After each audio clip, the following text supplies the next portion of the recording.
Hi, everyone. Welcome to this Fane online event. I'm Tia Williams, author of The Perfect Find, 7 Days in June, A Love Song for Ricky Wilde, among others. And I am here with Yulin Kuang, the author of How to End a Love Story, which is my new favorite book. It is so fabulous.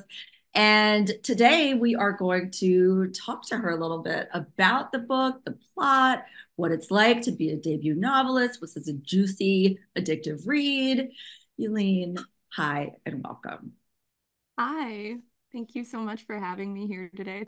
So what I want to know, first of all, I know what the book is about, but I want to hear you sort of share your elevator pitch for How to End a Love Story.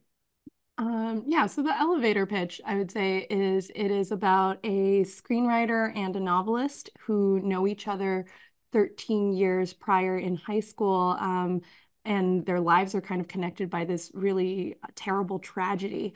And then 13 years later, they are in the same TV writers' room for the adaptation of Helen, the novelist's show. Yeah, books. Yes, there is nothing quite like romances starring writers. I know. I love a meta component. I feel like they're always telling us to write what we know. And so then we end up with all these books about writers and TV shows about writers. And I can't get enough of them. It's so good. They're so good. And speaking of writers, I read in an interview, which I cannot believe this. So you wrote How to End a Love Story while drafting Emily Henry's People We Meet on Vacation screenplay. And you're also adapting her Beach Reads Yes. book to film as well. Um, how did you do this? Are you just a genius multitasker? And what was it like jumping from Emily Henry's world to yours?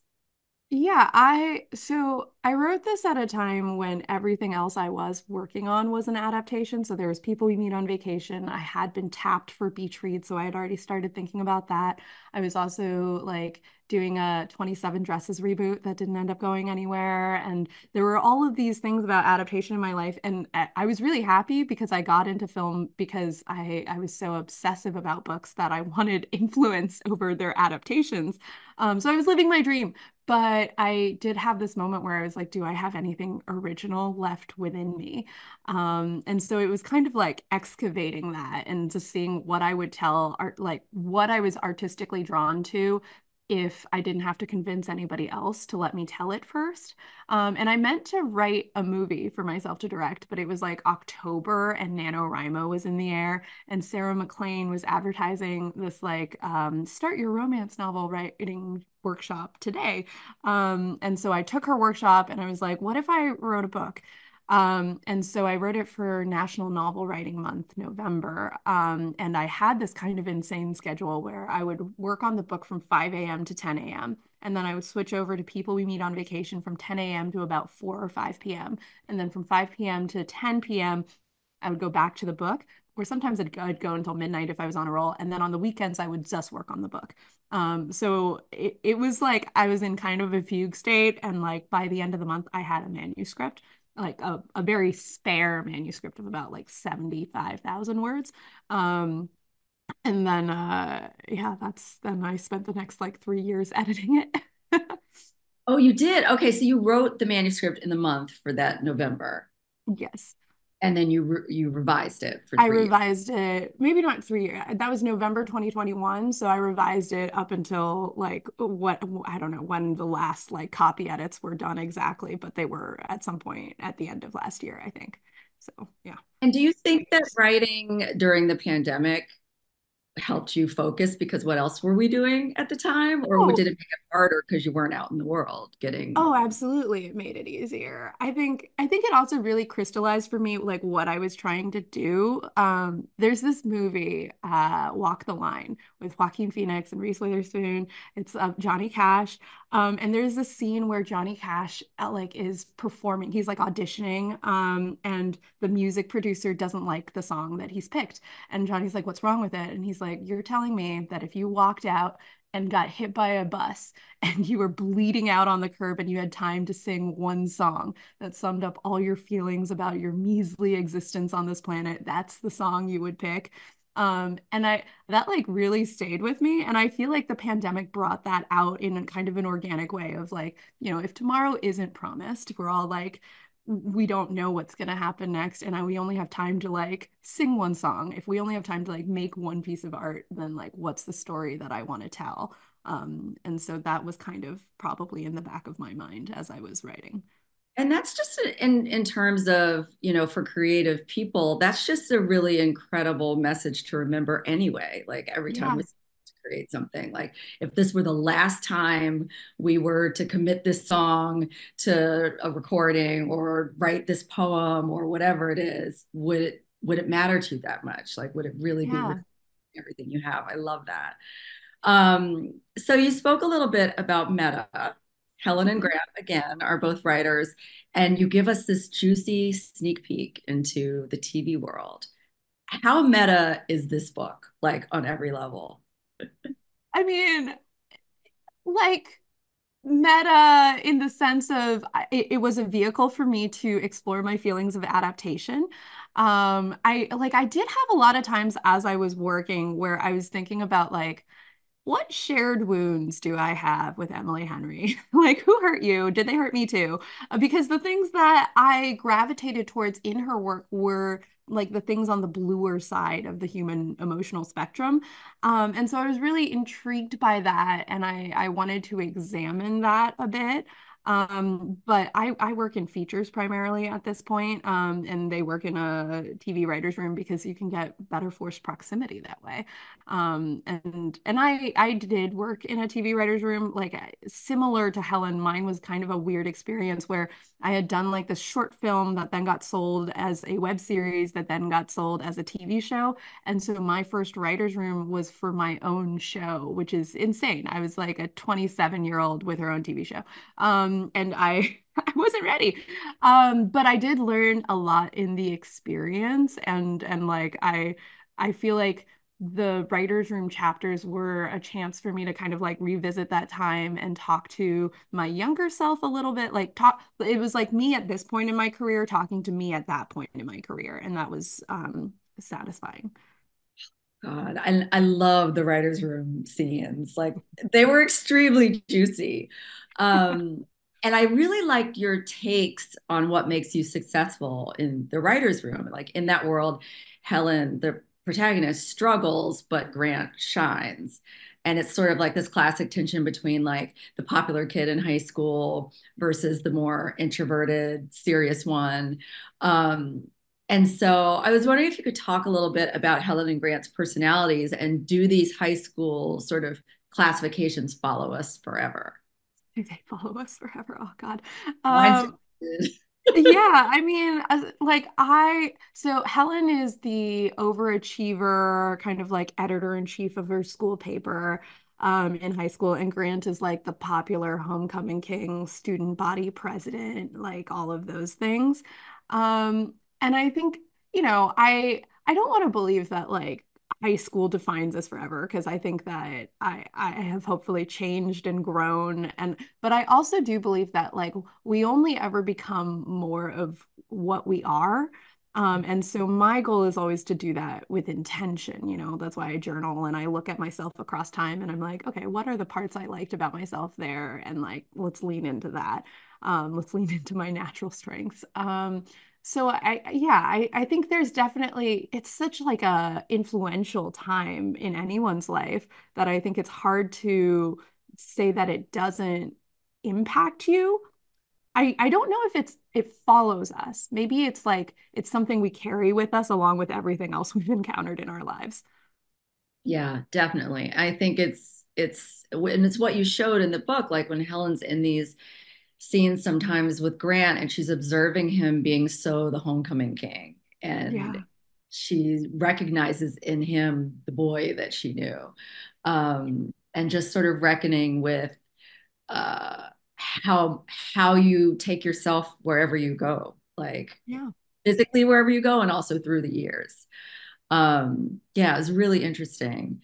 Who were you in high school? Can I ask? So I was the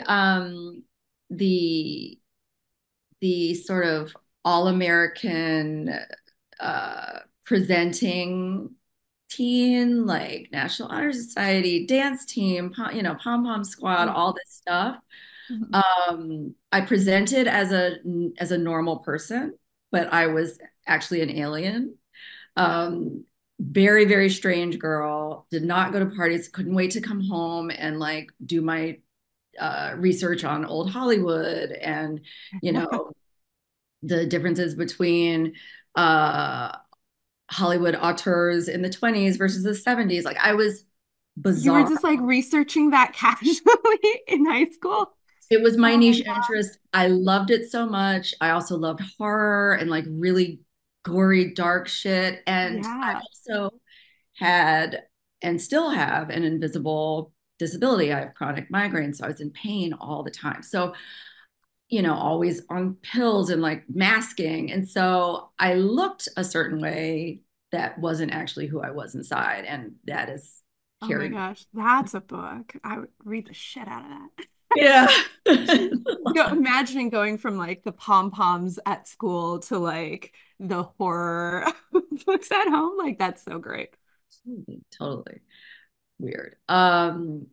But back to your fabulous book and the yearning and the longing and the excruciating slow burn of it all with the fabulous payoff. So I was reading this book on the plane next to my 15-year-old daughter. We were coming back from the LA Times Book Festival. And she's watching me like squeal and then like get nervous and try to hide it from her so that she doesn't see what I'm reading. It was so delicious. And again, we spoke about this before we went live. I had so much professional jealousy. Why all the torture? What made you make it like a slow burn instead of, they fall right in bed, not to spoil anything. Yeah, I think so. I've always really loved like historical romances, which I think really get at that yearning and the like it's illegal if we touch kind of feeling. And so I wanted to write a contemporary that felt like a historical in those ways with those stakes and that like we mustn't feeling. And I'm like, I'm not sure if that's like my own personal like repression as like a child of immigrants where like I wasn't allowed to date. Like I wasn't allowed to do anything when I was younger. And so I think there's something about that like that feeling of like this is illegal was very appealing to me. It's so interesting that you reference historical romance in this because that's what it felt like oh, our your stuff with the with fingertips and fingers and like light Yeah. brushing, touching. I have chills right now. I mean, you know, on a technical level, not much is happening, and yet everything is happening. The way you handled it was it was so brilliant. Pride Oh, and Prejudice, who? Like this, oh my God. Thank you. seriously. Um, but the book strikes like this really beautiful balance between these sexy, romantic, yearning elements and then the exploration of trauma and grief. I was wondering if you could talk a little bit about like what it was like to marry both of those elements, why you found it important to do that, why it was important for the story. Yeah, I think so. I work in Hollywood, and I think that where I am, at least, and in the Hollywood that I work in, the label rom-com can have this kind of flattening effect where people start to think that the genre is only capable of romance and comedy. And I think that's so silly because my all my favorite rom-coms, like I'm thinking of Sleepless in Seattle, that begins with like a little boy calling into a radio station because he's like, I think I need a new mom because my dad is so sad about his dead wife. And Right. like that has profound sadness. So I've always believed that the best romances really understand that you want to go on this journey from like something that can be like deeply sad and take us to that happily ever after. And like I want things that are just like light and fluffy as well. But I think at least in my corner of Hollywood, I've been feeling a little bit like there's been a lot of room for light and fluffy, and there's been less room for like blue and sad. Um, and Really? And so it was important to me to kind of explore that while also showing that, you can be a sad person and you can still be funny. In fact, I think some of the saddest people I know are also the funniest people I know. And that's true to life.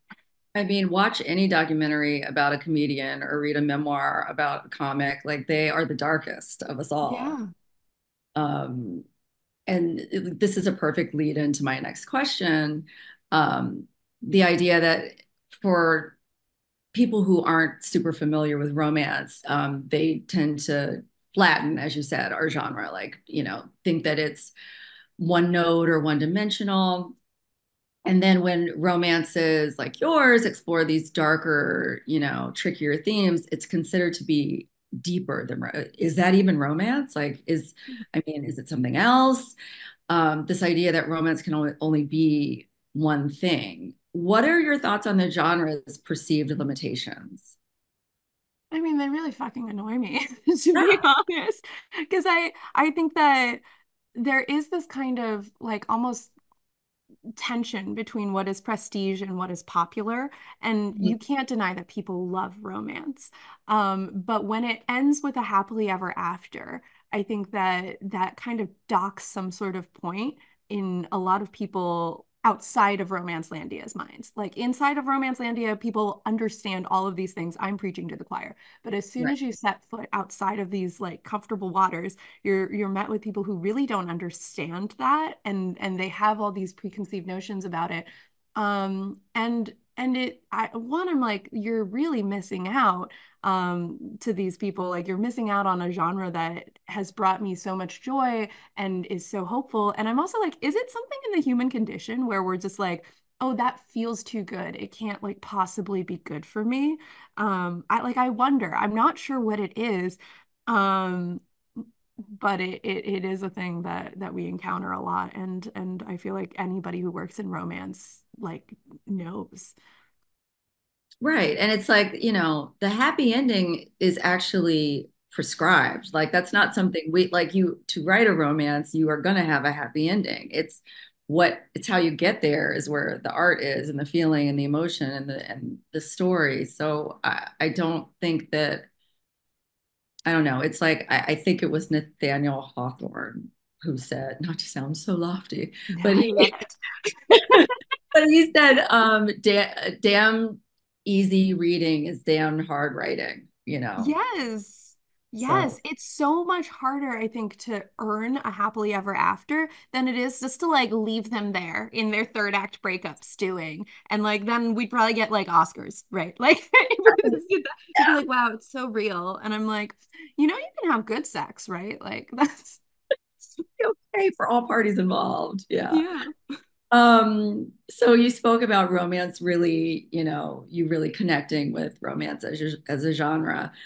What made you decide to be a romance writer? I mean, I know for me, I always knew I wanted to be a writer, and I always knew that it was going to be romance that I was writing. Is that how you felt? Yeah. There was no other option. Like when I was 7 years old, I think I watched A Few Good Men, and I went to bed that night, like rewriting the scenes so that I could make Demi Moore and Tom Cruise kiss in my head. So I think I was the I goner from like they should have kissed, right? Like that's so I think I was always just like whenever I saw anything with a hint of romantic spark, that was always what I was drawn to, and I always wanted it to end happily or at least with them kissing. Um, and so it was, yeah, I think that was always just what I wanted. It was always going to be romance for me from the start. And I read in a few of your interviews that you have a fic background. I do. I do. That is so cool. I mean, that's what you were doing when you were thinking about Demi Moore and Tom Cruise. Yes, exactly. Yeah, I was writing fanfic before I even knew what fanfic was. But yeah, I think there is something kind of interesting about how like fan fiction has like provided this training ground for a lot of people in romance. Like I came up in the fanfiction.net and LiveJournal era. Like I'm part of the I'm a millennial, so I think I'm part of the first generation of artists to come up online and grow up online and have these like our digital footprints are like encased in amber. But I think there is something about fan fiction that's so id level storytelling because it is on a pure level like let me go into this world and let me find what I gravitate towards and let me like explore these dynamics because it's such a fun place to play. And so yeah, I think anybody who comes from a fandom background on some level, I think is very in touch with their id. Oh yeah, absolutely.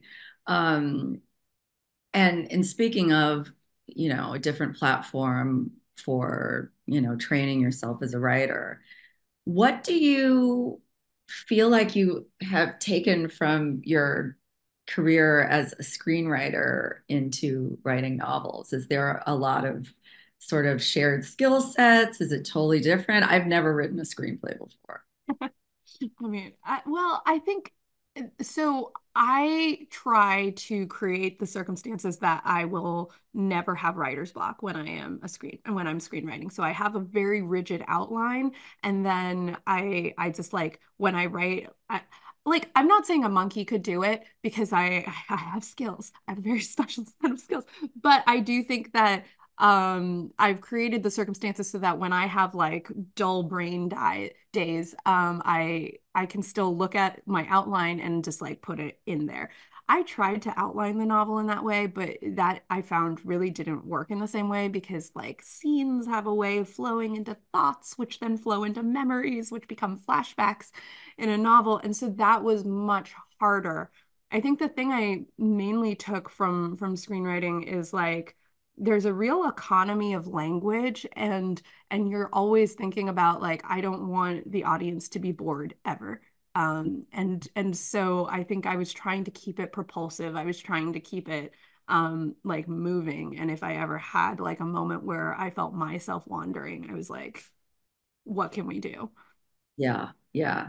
Well, I mean, the way I'm not going to spoil it, but the way the book opens, it's just like from your first line, it's one of the all-time great first lines in a novel. It catches Oh, you immediately. You have to find out what's going on. Um, I also read that you had a sensitivity reader I or a did. few. Why did you feel like it was necessary for this book? And honestly, more authors should have them. Yeah, I agree. Well, so I worked with a sensitivity reader because I was grappling with these very big topics and conversations around suicide and surviving suicide loss, and I wanted to handle it with care. And so I thought of my friend Anna Akana, who actually did lose her sister to suicide when she was a teenager. And she's done a lot of work in the mental health advocacy space. And so she was the first person I thought of when I was looking for one. And like people grieve very differently, and I was not trying to tell her story like at all. She does it herself so well in her stand-up. She has a special right now called It Gets Darker. It's so funny. Everybody should go seek it out. Um, but it was really, really helpful to me to be able to like have a friend that I could talk to and have these very frank conversations about what felt like the most emotionally like truthful version of this story. And Anna was so great about like understanding what I was trying to do with this character, and then also kind of like walking me through all of those like what it would be like to be there. And so yeah, I found it to be super, super impactful. Did you feel any trepidation like stepping out into writing something so tricky that you hadn't experienced yourself? Yes, absolutely. I had this moment early on where I was like, should I even do this? Is this my story to tell? And then I was kind of like, well, maybe I won't even finish the book. So I was like, I think it went back to this thing where I wanted to tell a story that was like compelling and emotionally truthful, and also like truthful to me artistically in terms of what I want, what I was just gravitating towards. And looking back at like a couple of things that were going on in my life at that point in time, it does make sense that this is where I landed. And I'm glad that I did because I don't think we make good art by like writing full like carefully, you know. I think we want to be use the creative compass a little bit more in terms of our guiding ourselves. So yeah, I think I definitely felt trepidation. I definitely felt like if I do this, will I am I even a good enough writer to pull it off? And I think that when I set out to do it, I didn't feel like I was, but that excited me. I was like, maybe I'll have to become a better writer in order to do this. That's always the question that comes right before really great things happening. I feel like, when you're wondering if you are good enough to do something, you have no choice but to rise to the occasion. Yeah. Um, yeah, and you definitely did. Um, Now, Helen and Grant aren't the only relationship in this book. Helen is also sort of grappling with her family and her parents, and she kind of feels that her parents have this overbearing style that she finds prohibitive. Um, but Helen and her family get a happily ever after, and Helen and Grant do. Why was it important to show both? I think I wanted to visualize what an HEA is, and I think for these characters, and I think that it kind of does have to involve her family, right? It's such a story about family, and I could have left it like completely like with no um resolution there, but that didn't feel like very truthful. I do think with a lot of at least my experience of immigrant families, it's a little bit like they do love you. They're hard. They find it difficult to express that out loud and in certain ways, but they will show up for the big things. And I think that's kind of what I wanted to give her is a family that would show up for the big stuff. And like the fact that they're even willing to entertain this is a sign that of how much they do love her. And yeah, I think that's why. And speaking of family, Framley or found family is huge in this book, which I loved. I loved the circle of friends. Can you talk a little bit about how you found all of these fabulous side characters? I don't even like calling them side characters because I feel like we know them and we like them and they're a big part of the story. But how did you come to them? They're so fully fleshed out. Yeah, I think I wanted to take a character who is very introverted and like maybe didn't have like a strong um foundation. Like I think early on in the first act, she's kind of like wallowing in the fact that she doesn't have a sister anymore. And she's like, I wish I had a real family instead of like a bullshit found family. And I think that that is kind of a feeling of somebody who hasn't found their people yet. And I wanted to give her that experience of going from somebody who is a little bit almost like deliberately self-isolated to somebody who has a community, who has people who care about her, and who is able to make those connections with others. And I definitely was kind of like pulling from various TV writers I've met throughout my journeys in the film and television industry. Like I've known a lot of like husband and wife writing teams, and I feel like I pulled from like different ones for those characters. There's always the kind of like mini showrunner type, and I feel like that's another character that I also put a little bit of me in. And then there's like I think I call them the smart, funny, mean 20 somethings because those are Yes. always the people that end up in a writer's room in their 20s. And yeah, they were all just like really fun to write and think of all the people I'd encountered and steal a little dash of their soul and put it in the writing. I mean, that's what we do. We steal Yeah. dashes. Yeah, just a little bit, an appropriate amount. An appropriate amount. You are incredible at what I like to call man writing. Like you made up a really, really sexy, real, flawed golden retriever man who didn't feel like, there's the whole cliche of, oh, this man acts like he was written by a woman, which I think is so annoying and so what does that even mean? But this man felt like he really just stepped out of the world onto your pages.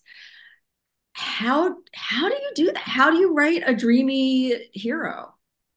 How do you write a dreamy hero? Well, the thing that I did here, I do you know the Enneagram like personality test? So Oh, I yes, yes. yeah, it's like the Myers-Briggs and all of those things. Like I think all personality tests are reductive. People are complex. However, I like the Enneagram because it tells you what a person is like when they're healthy versus when they're unhealthy. And so it's really helpful when I'm writing a character because it tells me what they're like in Act One versus Act Three. And so I assigned an Enneagram to each of my leads. And I have this creepy little notes app note where I keep all of my friends' Enneagrams. I make them all take this test. And then I put them under their Enneagram thing so that if I'm writing a character that has that Enneagram, I'm like, well, how would this person react in this situation? Or I could just text them and be like, okay, so like if this happened. And so I gave Grant my husband's Enneagram, which is number two, the helper. And I gave Helen my Enneagram, which is three, which is the achiever. And kind of I was just very familiar with those dynamics and what those people are like when they're healthy versus when they're unhealthy. I have been doing everything wrong. That's brilliant. Like, why are all writers not doing personality tests when they're writing their characters? That is I genius. I do recommend it. I mean, I'd be so curious what your Enneagram is, Tia. Please, I know. I have to take this test and text me later. I will. I will. That's so smart because then you have a roadmap. Yeah. Hmm. And it's like different levels. I think there's like they have three versions of healthy, three versions of like kind of mid-level, and then three versions of like deeply unhealthy. I never go all the way to the base because that those are reserved for like Disney villains, I think. Um, but I'll dip them into unhealthy, like maybe like borderline, like very unhealthy if I want to push them there. And then they do feel kind of real because it talks about like what their fears are and what their fundamental driving need is, which for a lot of us, it turns out is we want to be loved. But that manifests in different ways for different people. Do you have a psychology background? No, I don't. But I mean, I've been to a lot of therapy. That counts. Yeah. Um, so speaking of psychology, we are very obviously like these days the culture is very therapy speaking. Mhm. There's a lot of talk in romance landia about trauma bonding, what it is, what it isn't.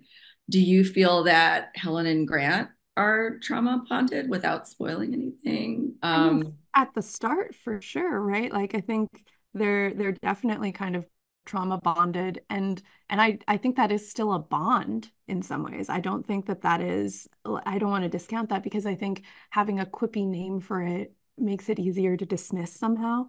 But Right. it is like this is somebody who understands you in a way that like others cannot. And then I think from there I wanted to have them start to like actually fall in love with each other as like people. And so hopefully by the end, um, yeah, they're probably still trauma bonded. They'll probably be trauma bonded for their entire lives. But then I also think that they've fallen in love enough with who they are as people, that it is a love that encompasses a lot of bonds. And it happened so smoothly that I guess I was about two-thirds of the way through the book and I was like, oh, they are really, really in love. And just as a person who does the same thing as you do and is interested in craft, I actually like rewound and went back and I was like, when is the moment where it went beyond their shared history into them really liking and loving each other beyond that? Like I was actually trying to find it and there is no moment. It was so it was just so smooth. It was like water, Ah, they came that's together. so nice. Thank Gorgeous. you. I think I was trying to like I was trying to talk around it like where if they don't call it love, but it's so clear to the reader that it's love, then it feels more like how falling in love has I've experienced it, I guess, because yeah, I don't know. I feel like the times I have fallen in love, which are very limited, it was kind of a thing of it. I was aware of it maybe as it was happening, but I was also kind of trying to avoid it. Then we can get into attachment theory. I am an avoidant attachment style. And so like when I'm like, oh, like, do you love me? Do I love you? Let's not talk about that. So I think there was probably a lot of chapters where Helen is just kind of avoiding admitting to herself that she's in love with him. Yeah. And then also the way everyone else sees it. It's Yeah. so obvious, to everyone else. Like almost the found family in the writer's room is like a reader proxy because they Yes. are kind of witnessing what we're also witnessing. Um, Yes. Like, and yeah, almost, I would love to see fanfic from like POV, the writer's room of Grant and Helen, because I think that would be a fun thing. yeah, totally. I also love the married writer couple. Like, I forget what scene it is, Tom but and she's Eve, yeah. like asleep on his Oh, yeah. shoulder. It's like their familiarity, but also you could tell how they're still so head over heels. So I know. Yeah. No, I'm always kind of jealous of people who are their writers, like their writing partner is their partner, and I'm like, I don't think I could do it personally, but they seem to they always seem to like really have this great shorthand and ways of talking, and I'm like, wow, what is that? yeah, it's like they share a brain. It's amazing. Yeah. Um, you're obviously super steeped in romance. What are your romance touchstones like across books, TV, movies? Like, what do you think what's the Mount Rushmore? Mount Rushmore. There's this one book. So like I feel like we talk a lot about like Austen and Bronte, but there's this one book called North and South by Elizabeth Gaskell. Um she knows it. Formative, formative. Formative, right? It is Oh, formative. Like it like I because I so it takes the plot of Pride and Prejudice, but it infuses it with this realism that I think Austen was doing. She was doing something else. She was doing social satire, and we all love her for it. But I think Gaskell, she was doing social commentary, but she was also like trying to paint an emotionally realistic picture. And I think she did it so, so well. And I feel like that is something that I am really like gravitating towards. And I see in your work as well, Tia. Like I feel like you put the realism in magical realism. I loved Ricky Wilde so much. But so I would say that is very much a formative text. And then within like the movies space, like I did name my car after Nora Ephron, so you can't get around that. Like I love Nora Ephron and I like when Harry Met Sally changed me when I first watched it. But I would say also there's like a lot of like French movies that I've loved a lot. There's this one called Horror de Prix. I can't say French, that's thanks. okay. But I think the translation is priceless. It stars Audrey Tautou, and it's about like a woman who like she kind of goes to hotels and to find like a sugar daddy, and then she accidentally seduces the barman. And then like thinking he's a millionaire, and then when she realizes he's not, she's like, never mind. But it's already too late and she's been like ousted from her current like keeper, and then like the barman gets his own kind of like lady like protector, I guess, and becomes a kept boy, and then they're both at the same hotel. It's like so French, but also kind of deliciously absurd in a way that I think does go to those like historical romances too. So that's another one I think of like constantly because I think it's so smart and sexy and What fun. is it called? I just It's need to. called Hors de Prix, but just look up Priceless. Okay. And it's pretty easy to find. Um, I'm trying to think of like what else, like fan fiction, honestly. I feel like fan fiction is like a formative space for me. And I think that like you develop kind of like a vernacular coming out of fan fiction that is hard to escape. Like I feel like anybody who reads a lot of fanfic and reads my book will probably be able to like find the DNA thread of that that's like running through there. Absolutely. There is such an emotional awareness in fan fiction because if as a reader of fanfic, it's like you're coming to it already knowing who some of these characters are. Yeah. And so you have these like heavy emotions for them already, or else you wouldn't be reading it. And so Right. it makes the work so much more heady and urgent, and you definitely get that feeling with your work, and hopefully mine, because I Yeah. too am so inspired Are by. you from fandom like Tia? Do you read fanfic? I do read it, but I'm not from it. Like I've never read. I'm older, so we didn't. I mean, I'm Gen X. We wrote fanfic, but we wrote it in our Trapper Keepers. Like we didn't have, we wrote Oh it in my our. gosh.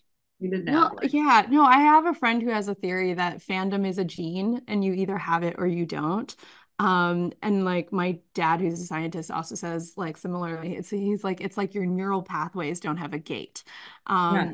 And so like I think throughout time people have been in fandom. Like I think the Brontes were clear fangirls of like Byron and all of those things. And so like yeah, millennials are maybe the first generation that got to meet fandom and the internet at the same time. And so fanfiction.net and like all of the subsequent ones were born. But yeah, But I, yeah, I I was Duran Duran fandom, Prince fandom, you know, 20 years later I was Buffy fandom, uh American Horror who Story. was What your Buffy ship? Who was your Buffy ship? Was it Spike? Yeah. was yours not? Were you Buffy and Angel? No, I was Buffy and Spike like completely. And then like upon a rewatch, I was like, wow, something about Giles, man. Like, You know what? I don't remember what I was watching, but Giles was in it. And I was like, this man is fine. Like, how did I miss this? Like, yeah, no, if you rewatch the episode of Buffy where it begins with him like strumming a guitar, oh my like God, and his singing voice in the musical episode. it's so good. He is like Giles is my new crush when I watch Buffy now. I don't know. That's the adult rewatch. Like That that, I is mean, the adult rewatch. Yeah. Yeah. experience. All right, so I guess we have to wrap up. Um, this I could have talked to you forever. I'm definitely going to take that quiz and Oh let yeah. you know. Please, please do. I would be so like you're not supposed to guess what other people are because yeah, so I'm Okay. just very curious. Okay. I also want to ask you just really quickly what you have coming up. Is there anything you want to plug? Is there anything you have in the works? The things I have in works are the Beach Read movie, which I'm writing and directing, and trying to get that pushed further along down the green light channel. And then I have Oh, you're a writing and directing it? yes, yes, I'm writing and directing that one, which is very exciting. And then I have another like indie feature that I wrote as an original feature because I finally did circle back to that. And that one's called Filthy, and it's set in the world of audio porn. And it's being produced by Adam Scott and Naomi Scott's production company. And that one I hope to make soon as well. And then at some point, book two. But honestly, I don't know if I am a book a year author. Like I feel like the people who are capable of that, I admire so much their consistency. I just don't think that's me. Well, because we're not making movies at the same time. So Yeah, so we juggle.